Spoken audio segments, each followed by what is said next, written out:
घटना स्थापन करण्याचा विचार केला। 29 मे 1972 बापटी रोड म्हणजे सिद्धार्थनगर ते चर्नी रोड या रस्त्यात दलित पॅंथर या विचाराचा जन्म झाला आणि या विचाराला मूर्त स्वरूपी त्याच दिवशी देण्यात आले।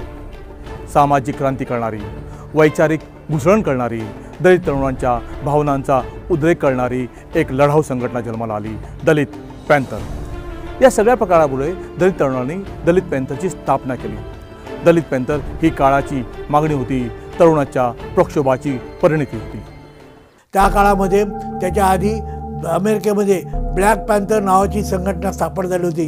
ह्या ब्लॅक पॅंथरच्या लोकांनी तिथल्या श्वेत लोकांना म्हणजे गोऱ्या लोकांच्या विरुद्ध जो लढा केला, तो लढा हा त्या काळातल्या टाईम नावाच्या मॅगझिनमध्ये हा येत होता।